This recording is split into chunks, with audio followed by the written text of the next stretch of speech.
hello and welcome to Makin Music. I'm Gary Wineroth from Guitar Showcase, and with me today are two monsters. Okay, on my far right I have Frank Gutwein from PCM Marketing, and you're the regional rep for Monster Cable. Yes, and sir. You take care of us at Guitar Showcase. Sure okay, do. And then I have Rich Kazanjian. Perfect. Did I say it right, Rich? Absolutely. Okay, and you're a regional product specialist, actually national product specialist for Monster Cable. Okay, well, Monster Cable is probably a household word for many of the people that look at music shows like this, and certainly in the consumer electronics, home theater, stereo, any kind of business from rock and roll to home theater, people have heard of Monster Cable. Tell us a little bit about Monster Cable's history. How did it get started? What's it all about? I'd be happy to. Noel Lee is the founder and current, still same owner.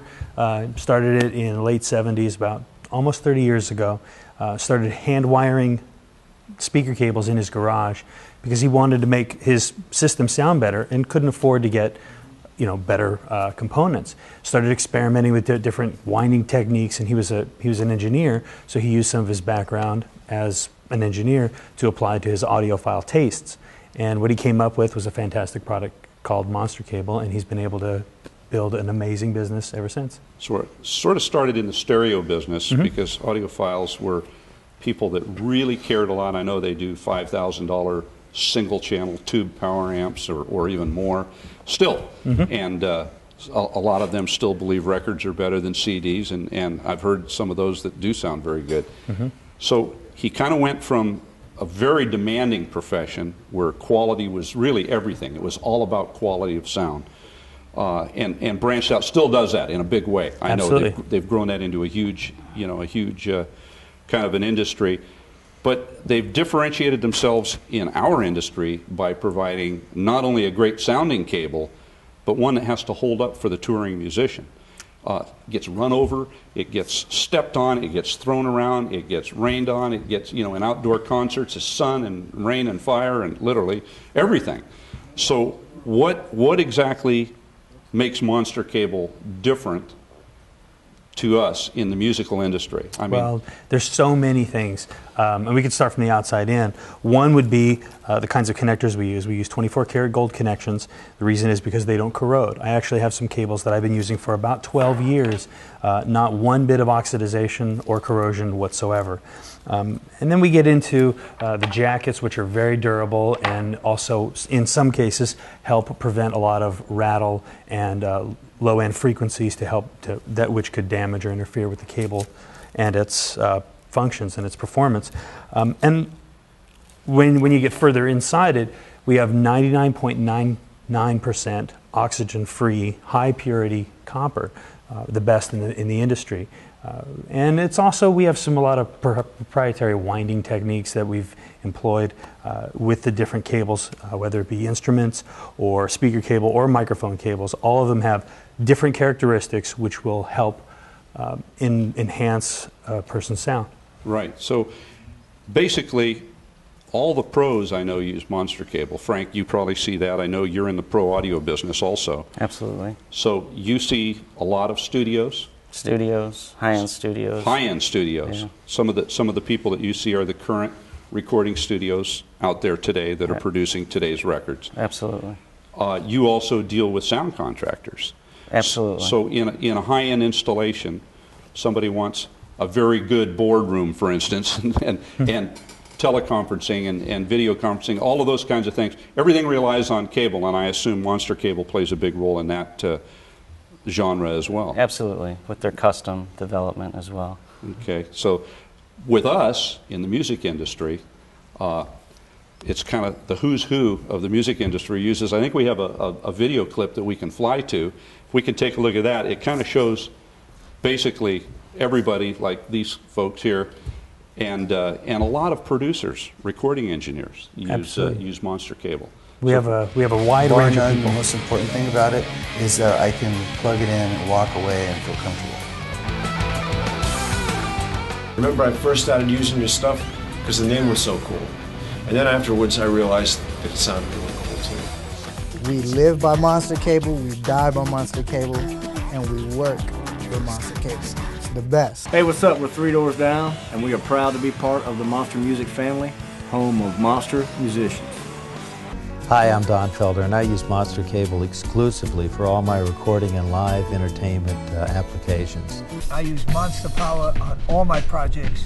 Monster Power is the best. Someone brought Monster Cable and had to try this, and the first thing I did is I hooked it up from my amplifier to my speakers, and it was just a different ballgame. All of a sudden there were more transients, the low end was speaking, and there was just a clarity about it, and then I was a believer. Well, I've been using Monster Cable for a few years now. Your studio's wired with Monster Cable. My whole studio's wired with Monster Cable. Over the years, as I've been going to the studios, I still have all my mics, but my Monster cables have been disappearing. The word Monster applies to all of the wiring that we've had in my studio and most of the studios I work in.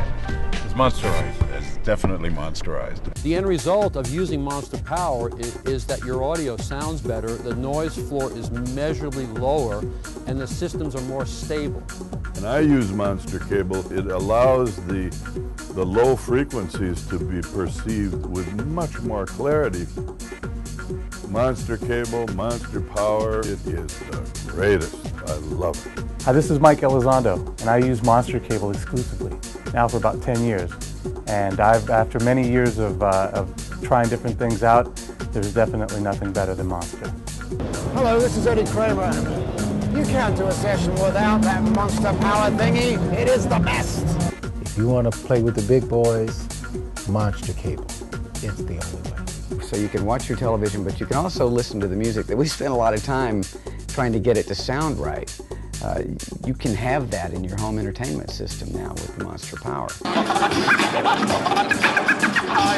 The best piece of gear you could ever buy would be a good cable. Right? And that's what Monster Cable is. I mean, it's the best cable. With Monster Power, you'll hear the same thing I heard in the studio. The same clarity, dynamics, everything that I intended the record to sound like. I think Monster Cable definitely helps in creating a better sound.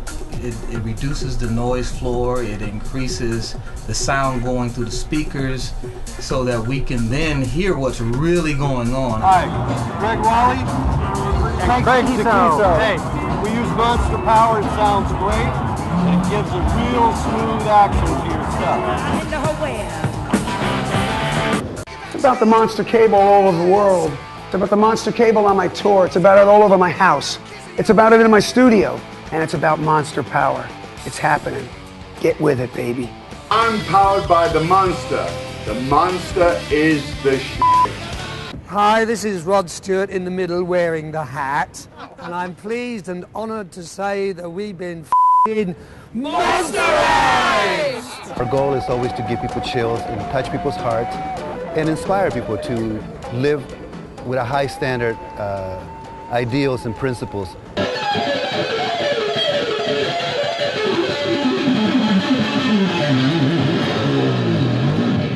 Powered by Monster. Power, that is. Say, you want all the answers, it's no surprise, you gotta get it all together and monster eyes. Okay, well that's pretty impressive. Actually, an interesting note on that video, you just saw everybody from Carlos Santana to the Eagles. To Ozzy. Quite a wide range of musicians and Grammy Award-winning producers. Everybody who's anybody uses Monster Cable, and I want the people out there to know that not one of those people was paid to say what they said. That's pretty impressive in an era today that we have a lot of infomercials and that kind of thing. And that's a series of clips. I'm sure they can go to your website at monster.com. Monstercable.com. Monstercable.com, excuse me, not just Monster, but monstercable.com, and see even more of those types of things and find out a lot about what makes them different. Now, with that kind of a stable behind you, I mean, there's nobody really basically in the world that counts in our industry. I mean, that I can think of at least. I'm sure there is someone out there that doesn't believe in it, but they're obviously different. They obviously sound better. can we talk about the innards? What exactly is inside this cable that makes it better? I mean, not just look better. These are very cool. We got, you know, fancy wood connector here and gold and you know, but this isn't a myth, obviously, because we just saw the world's best uses your cable. Tell me why. What's inside? Well, again, we start with 99.99% high purity oxygen-free copper. We have multiple ways of winding the copper in different gauges to produce the best possible sound and the best possible clarity. Do we have some pictures of this that we could? Yes. Should Somewhere we look? Yeah, I believe we do. Should we look at those while we talk about it? Sure, we can scroll through them. And we could just talk about it a little bit. Monster's products are designed so that you get the highest possible amount of signal from point A to point B. Typically what happens inside a piece of copper is there's a lot of resistance and a magnetic field will develop when you're pushing signal from one end to another. And whether it is speaker cable, line signal cable, or microphone cable, they're all going to, the copper is actually going to react with a lot of resistance. And so what we've done is we've created an elaborate system of windings inside each network, in other words, to compensate for any signal loss. Right. So that's basically where it starts. Okay, so you not only worry about things like the quality of the copper, oxygen-free, absolutely, the amount of the copper, okay, and you use it in a shield rather than a thin piece of tin foil or something. That's right. We have 97% copper coverage on a braided shield rather than a foil shield. Foil shields tend to stretch and get broken and kink after a while, whereas a braided shield will flex and move the way a cable is naturally used. Right. Because as musicians, daily we're winding our cable, using it on stage and putting it away.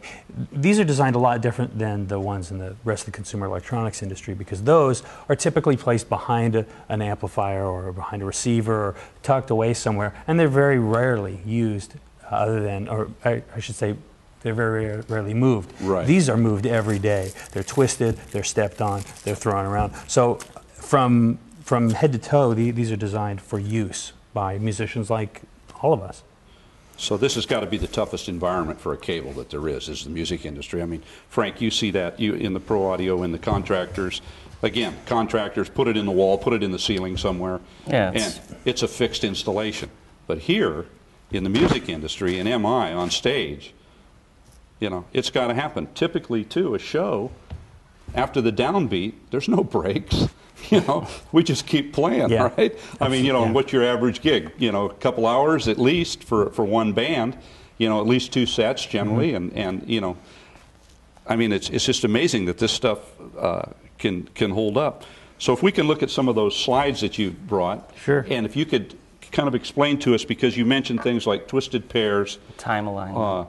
Time alignment. That's an interesting thing too. Yeah, well, I began to touch on it earlier. And that is that inside a piece of copper, resistance begins to develop. And high frequencies travel at the edge of a piece of copper, and they travel at a very fast rate of speed, whereas low frequencies, bass frequencies, will travel at the center of a piece of copper and meet a lot of resistance along the way, and they will naturally gravitate towards where the magnetic field is strongest. And so, as a result, from point A to point B, you're getting a little bit of a time smear. Why don't we start here? We actually hear in 3 dimensions. We hear in frequency, we hear in volume, and we hear in time. So we can speed that up a little bit if we could. Now, these are all time-sensitive elements of live sound. We actually hear soundscape, depth, excuse me. So the problem with cables is, in a 2-dimensional space like in a piece of copper, you lose a lot of that dynamic range. So again here, high frequencies will travel at the edge, whereas low frequencies will travel right at the center of a piece of copper. And, excuse me, we should actually pause it right here. You can click to the next one and then pause that one. Time correction actually makes a huge difference. The initial way of winding copper was barely even wound. They would just run strands of copper, and what we've come up with is a patented 3-way time correct winding system. Actually, if you could pause it real quick. We actually have over 300 different patents just for cable technologies, which is more than any of our competitors combined. That's amazing. So what we realized that we had to do was, since we couldn't speed up the lows, we had to slow down the highs. So what we've done is we've created a network for your sound to travel down, where the low frequencies travel at one rate and the high frequencies are wound in such a way that from point A to point B, they reach at the same time. And the degree of all that, the windings and the shielding, that's really what separates the different cables and different price points for the customer. So we go with it's the best in the industry, and so we start at best and better and good. So you do have some more entry-level products, but basically everybody we just saw on that video clip is obviously into the best and better stuff. They don't walk in with a $5,000 guitar and say, I'd like the cheapest cable you have, because I really don't care what it sounds like. Right. They buy nice instruments, they buy high-end recording gear, microphones, studio, processors, that sort of thing, outboard gear. They buy it for one reason and one reason only, and that's to sound great. Absolutely, and you would be surprised.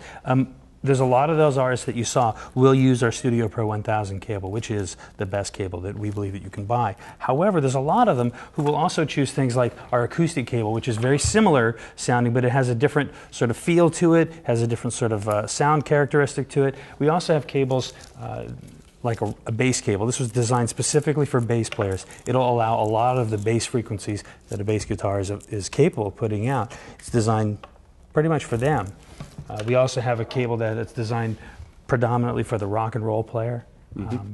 We have cables that were attenuated for jazz. So each one of these has a little bit different sonic characteristic. Just like if you're going to choose a Les Paul over a Strat, over a Tele, over a Gretsch, you're going to choose these different instruments based on what sonic characteristic it has. Absolutely. And the last step in the entire process is what you're going to connect it with. And we believe that all artists deserve as many choices as possible.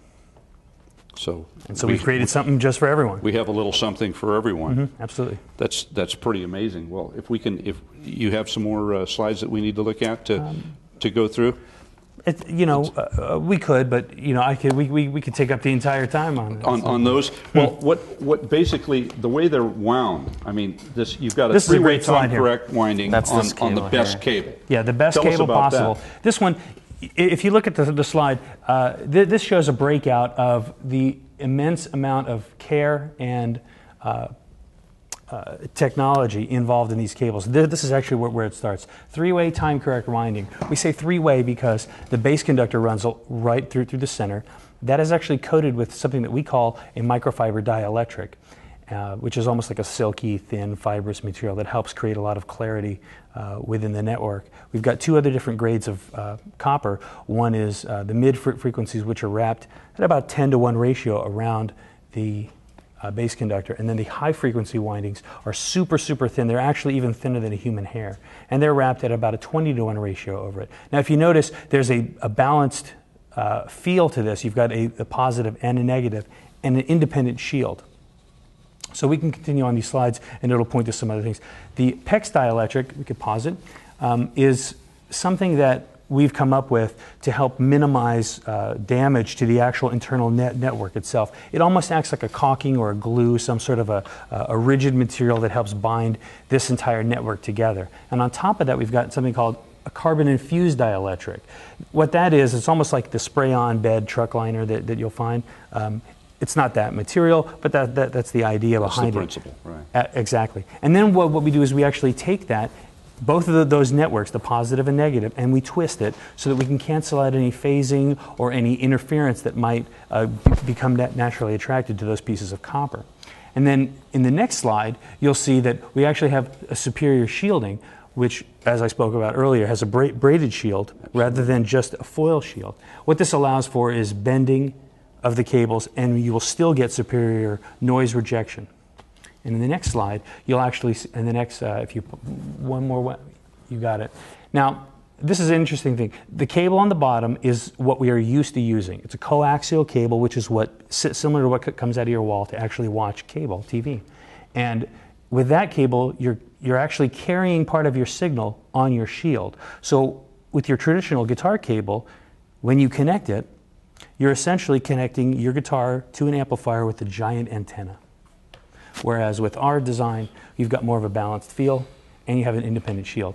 And actually with this slide, you'll see that what we actually do is we have an insert end and an output end. What that means is that the shield is now lifted at the amplifier end so that any RF or EMI, which is radio frequencies or electromagnetic interference, will get ground out back at the guitar rather than the amplifier. And of course we have it in best, better, and good. So we have a lot of different ways of taking care of a customer's needs, whether it be sonic or financial.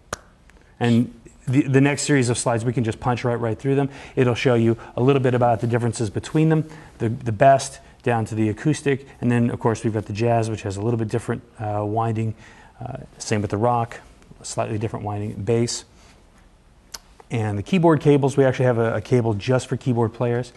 And then as we get into more of our entry-level cables, we got the Performer 500 and the standard 100 instrument cable. So that pretty much shores up the line of our instrument-based products. Still great cables even on the lower end. Absolutely. And you know, one of the other things that I need to mention about Monster products is that we have a fantastic lifetime warranty on them, which means that even if you moved away from the area that you bought your cable in, as long as they're a Monster dealer, you can return it right to a store and they will give you a brand new one. So no matter any what. Monster dealer, they can buy it in LA, Absolutely. return it at Guitar Showcase in San Jose, and we just hand them a new one. Absolutely. Okay, no questions asked? No questions asked. Well, that's impressive. Yeah, if that's the a cable good is way to broken, go. we want to make sure they have a good one. Right. So even if they towed the truck to get it started, I mean, you know, well. let's not get carried away. Right. So basically, if you know, just kind of from a practicing musician standpoint, we're looking at a cable that you do everything you can to assure that the sound that they're producing in its entirety gets to the source that amplifies it or records it, and then you do everything you can to keep outside interference, radio frequencies, magnetic frequencies, anything that can interfere with that sound or color it in any way that is undesirable or cause static or interference is kept out. Mm-hmm. And that's basically, you know, I mean, the bottom line for these kinds of cables. And we also do everything we can to cater to the specific tones. The specific genres. Yeah. Okay. Yeah. Or you know, the different feels. I mean, you could use a Tele for rock. That's traditionally country guitar, sure. you know. But the idea is that each of these different cables have a different sonic characteristic. Right, and it's important. Like bass, for instance, Mm-hmm. you emphasize the conductor for the bass frequencies There's more bass. Because actually, that's why bass players play bass. You're a bass player? Yes, I am. Yes, you are. And so I assume you use the bass cable. I actually use the Studio Pro 1000. Oh, you do? You use the better one. Well, who would have thought? Well, you know, I want a little bit more attack, a little bit more scratch. Okay, because a lot of you bass players do have actually horns in the cabs. Mm-hmm. And you like your highs and your lows. So basically, you want. Are you kidding me? You want it all. You want it now. That's right. Okay, and so the Pro 1000 absolutely is the one. That's kind of got a cool looking jacket on it too. It is a very cool looking jacket. Yeah, it has very high tech. Yeah, it has a very cool look to it. The sort of satin finish here has a nice look to it, and as you know, over time, this will actually loosen up. It's a very cool, rigid kind of cable that loosens up after time and has a really nice feel to it. It's a little bit different than the other ones, and it almost has a little bit more of an elegant sort of studio kind of vibe to it, but it's fantastic for live use. It's a very unforgiving cable, which means it'll let everything through. When we, you know, again, Monster was founded by an audiophile whose quest for the ultimate tone was so strong that it led him to start a company that has lasted almost 30 years, and the products that we're making were designed to let the most amount of sound through as possible. Right. So good and bad. So we want to make sure it's good sound, and that's really important. So now the acoustic cable we talked about earlier, we've only got about 3 minutes left to go. You mentioned that a lot of electric guitar players use this cable, and obviously it's not for the cool wood end here and you know the jacket. Tell me about the sound qualities of this particular one. The long and short of it is this. The acoustic guitar puts out a wide range of sounds. In some ways, its sounds are more subtle and more beautiful than an electric guitar. So we wanted to put out a product that would accentuate that and let all that through. This is basically the baby brother of the Studio Pro 1000. It's almost as much copper and just as much of the technology. But we've been able to drop the price a little bit on it. So don't be fooled by the name that just because it says acoustic, it's only good for acoustic guitars. Right. It makes Les Pauls sound huge and thick, but yet bright. It also accentuates the chiming qualities of a Strat or a Tele, but it also gives it that round bounce that Fenders are known for. This is a fantastic product for the gigging musician who gigs daily and wants the best possible sound. I like both of these cables personally, and there's such a little sonic difference between them. Either one's a fantastic choice. Okay, so they're both good choices. And, you know, broadcast television won't allow us to demonstrate sonic quality.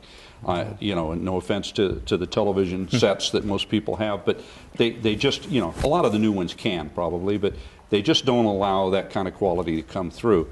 So I would urge people to come into to Guitar Showcase or any store that sells Monster Cable and actually listen to the difference, because the difference can be astounding. And those of you who have studios that do home recording, you're interested in that sort of thing, take it from us and from all the rest of the pros basically that in the world.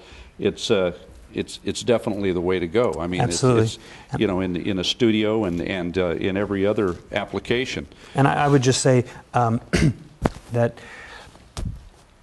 your tone is only as good as your weakest link. So try not to let all the money that you've spent on great amplification and great instruments go to waste by using an inferior quality connector. Absolutely. People spend thousands and thousands of dollars on the gear, and they should never hook it up with an inferior cable. You know, and unfortunately, I know with a lot of the guitars we sell, the cables that come with them, we throw away. We won't even give them to people because they're absolute junk. They'll make the guitar sound bad. Well, thank you guys for coming. We're out of time. I appreciate it, and hope to do another show with you guys in the future, and we'll talk about Monster Power then, which is power conditioning and that sort of thing. So I appreciate it, and we'll delve into this a little further in the future. Well, thanks for having us here. Thanks. Thank you guys.